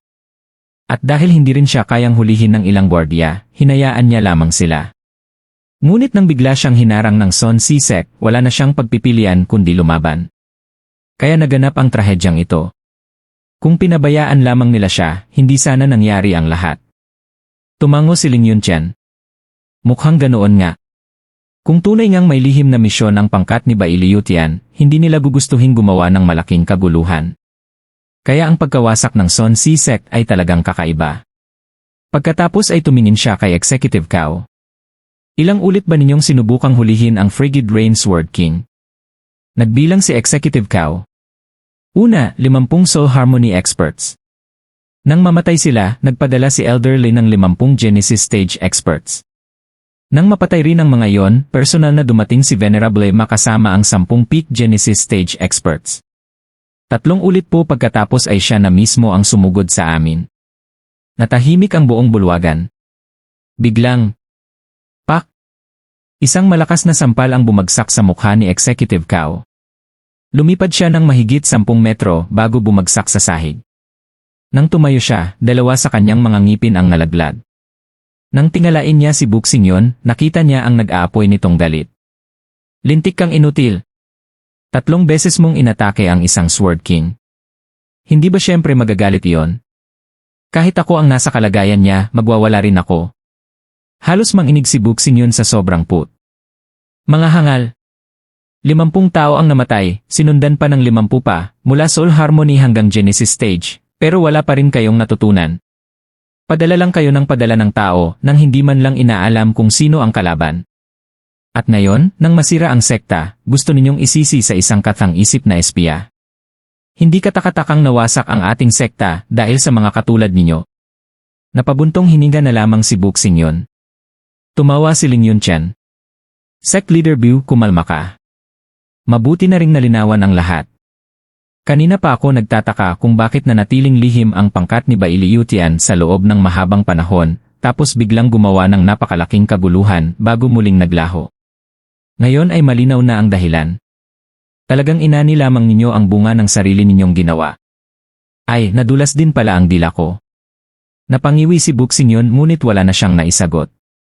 Humarap si Ling Yunqian kay Zufan. Steward Qian, malinaw na isa lamang itong malaking hindi pagkakaunawaan. Humihingi ako ng paumanhin sa anumang abalang na idulot nito. Sana ay huwag itong maging hadlang sa patuloy na pakikipagtulungan ng angkan ng Qian sa hilagang lupain. Magalang na yumuko si Zufan. Ako ang dapat magpasalamat sa Sea Bright Sect sa patas nitong paghatol. Ako rin ang humihingi ng paumanhin kung masyado kong dinamdam ang nangyari. Ikinaway lamang iyon ni Ling Yunqian. Hahaha. Isa kang magalang at marangal na tao, Steward Qian. Bihira akong makakita ng taong may katulad mong asal sa buong 5 lupain. Napakabait ninyo, sect leader. Muling yumuko si Zufan. Kung gayon, maaari na po ba akong magpaalam? Maaari na. Nagbigay muli ng paggalang si Zufan bago tuluyang lumabas. Samantala, nawalan na ng lahat ng kumpiyansa si Buxing yun. Yumuko siya kay Ling Yunqian bago hinila si Executive Cao at tahimik na umalis. Ilang sandali ang lumipas. Muling lumapit si Dai Qianqiu kay Ling Yunqian. Isang malaking kalokohan lang pala ang lahat, hahaha. Ngunit seryosong umiling si Ling Yunqian. Hindi pa ako kumbinsido. Nagtatakang nagtanong si Dai Qianqiu. Sect leader, hindi ba malinaw na? Wala namang totoong espiya. Napapikit si Ling Yunqian. Diyan na ako nababahala. Masyadong perpekto ang lahat. Sumeryoso ang kanyang mga mata. Sa tingin mo ba, sa bawat pagtatalo ay may isang tama at isang mali lamang? Sa isang panig ay ang sect leader ng Sun Si Sect, at sa kabila ay isang simpleng katiwala ng angkan ng Qian. Napakalaki ng agwat ng kanilang katayuan. Huminto siya sandali. Ngunit naniniwala ka ba talagang kayang kontrolin ng isang ordinaryong katiwala ang buong daloy ng usapan laban sa 2 makapangyarihang pinuno? Napasinghap si Dai Qianqiu. Ibig ninyong sabihin ni? Tumango si Ling Yunqian. Mas marami pang itinatago ang Steward Qian kaysa sa ipinapakita niya. Samantala, sa labas ng bulwagan, naglalakad na pabalik si Zufan. Bigla siyang kinilabutan. Lintik. Ang pakay ko lang naman ay linisin ang pangalan ko, pero masyado akong nagpakitang gilas. Anong klaseng ordinaryong mangangalakal ang kayang makipagbangayan sa 2 sect leader na parang mga asong ulol? Hay, malaking pagkakamali iyon. Napabuntong hininga si Zufan. May normal bang mangangalakal na kayang kontrahin ang isang sect leader? Kung tutuusin, nakuha ko na ang tiwala ni Ling Yunqian sa simula pa lang. Ang kailangan ko lang sana ay magpanggap na napipilitan at natitinag paminsan-minsan, at siya na mismo ang magtatanggol sa akin. Pero naging masyadong perpekto ang panalo ko. Sa halip na mawala ang pagdududa, lalo lamang itong lumalim. Hay, nakasalalay na lang ang lahat sa talas ng isip ni Ling Yunqian. Dahil walang karaniwang katiwala ang kayang kumilos ng ganoon katapang. Habang lalo niya itong iniisip, lalo ring bumibigat ang kanyang dibdib. Napabuntong hininga na lamang siya habang naglalakad pabalik. Talagang naging pabaya siya. Ginoong Gu? Biglang may tumawag sa kanya. Naputol ang kanyang pag-iisip. Huminto siya at bahagyang kumunot ang noo. Agad siyang nanlumo. Wala nang iba kundi isa sa mga taong kilala ako sa gitnang rehiyon. Dahan-dahan siyang lumingon at nakita ang pamilyar na dalagang mula sa angkan ng Shangguan na nakatitig sa kanya. Kasabay niyon ay napaisip siya. Bakit siya narito? Hindi ba't dapat ay bumalik na siya sa silangang lupain? Nabawi na nila ang kanilang banal na espada, kaya dapat ay nasa tahanan na sila. Maya-maya'y naalala niya ang alyansa ng 4 na lupain. Bilang pinuno ng silangang lupain ang angkan ng Shangguan, natural lamang na magpadala sila ng mga tao upang tumulong sa hilagang lupain laban sa kaaway. Sa totoo lang, dapat ay inasahan na niya yon. Ngunit ang biglaang pagkikita nila ay lubos pa rin siyang nagulat. Alam ng angkan ng Shangguan ang tunay kong pagkatao. Kapag nagsalita siya, agad mabubunyag ang katauhan kong si Qianfan. Nagliwanag ang mukha ni Shangguan Qinyan sa labis na tuwa. Ginoong Gu. Ikaw nga. Akala ko'y pamilyar ang anyo mo mula sa malayo. Sa isang kisap mata ay lumapit si Zufan at tinakpan ang kanyang bibig. Bahagyang nagulat si Shangguan Qinyan, ngunit nang makita niya ang seryosong tingin ni Zufan, ay wala siyang naramdamang takot. Sa halip, umiti lamang siya ng masaya, kitang-kita sa kanyang mga mata ang saya ng muling pagkikita. Mabilis na sinuri ni Zufan ang paligid upang matiyak na walang ibang tao. Pagkatapos ay hinila niya si Shangguan Qinyan papasok sa mas masukal na bahagi ng kabubatan. Nang makatiyak na sila lamang ang naroon, binitawan niya ang dalaga at seryosong nagsalita. Dito muna natin puputulan ang ating nobela ng Magic Emperor. Stay tuned lang, upload ko din agad ang kasunod na chapters. Pa-like and subscribe na lang para updated kayo sa upload natin. Maraming salamat.